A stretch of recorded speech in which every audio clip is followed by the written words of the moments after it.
This is Andrea, the occupational therapy student from Boston University. In this video, we're going to discuss different options for canes and walkers. The goal is to provide facts so you can make the best decision about a cane or walker for yourself. This is important because having the best cane or walker for yourself may prevent falls.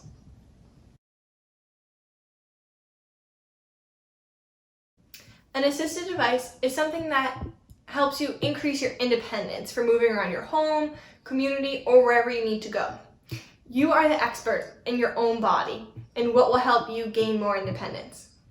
Speak with your doctor or occupational therapist or physical therapist to help you find the right assisted device for you. It is your life, your activities, your home, and your lifestyle. So speak up about what device you believe to be most useful.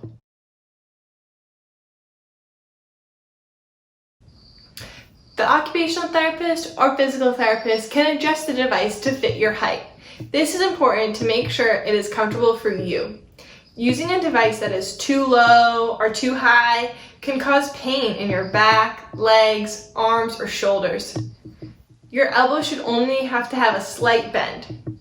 So reach out to your physical therapist or one from the Hebrew Senior Life therapy calls if you feel your assisted device needs to be adjusted.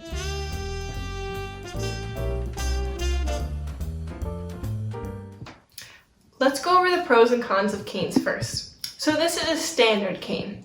A benefit of this is that it may help improve your balance. However, you don't want to put any weight through it, so it's just there to help guide you along as you're walking.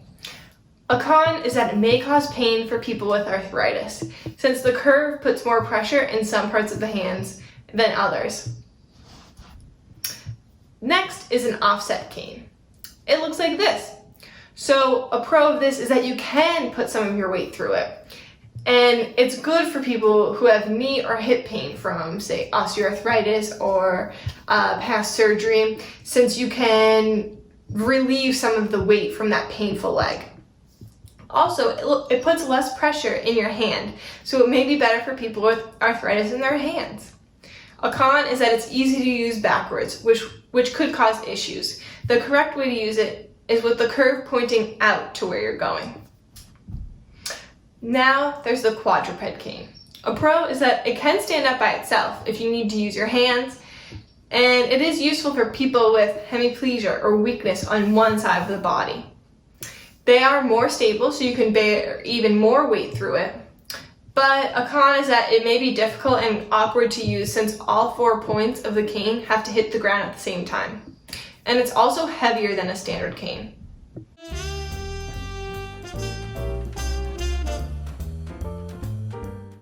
Now for walkers. There's the standard walker, which looks like this. And a pro is that it's the most stable walker. A con is that it kind of slows down your walking speed since you have to pick the walker up with every step. And also it requires more upper body strength since you have to pick it up often.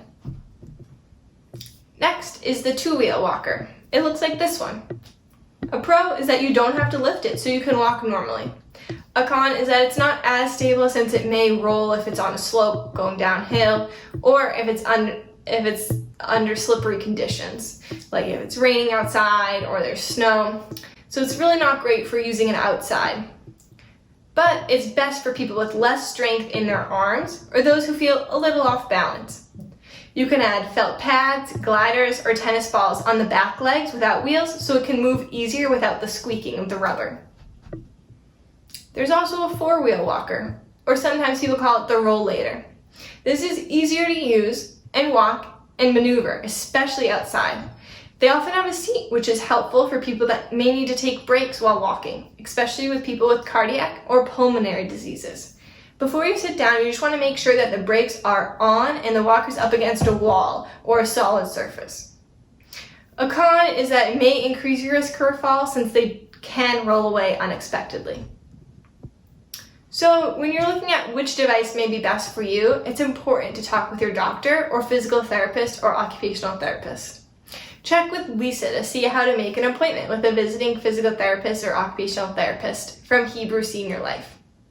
Some questions you may want to ask yourself when you're deciding which cane or walker may be best for you is, does it help you do the things you need to do? and the things you love to do? Do you like it? Can you afford it? Do you know how to use it, or can someone help you learn how to use it?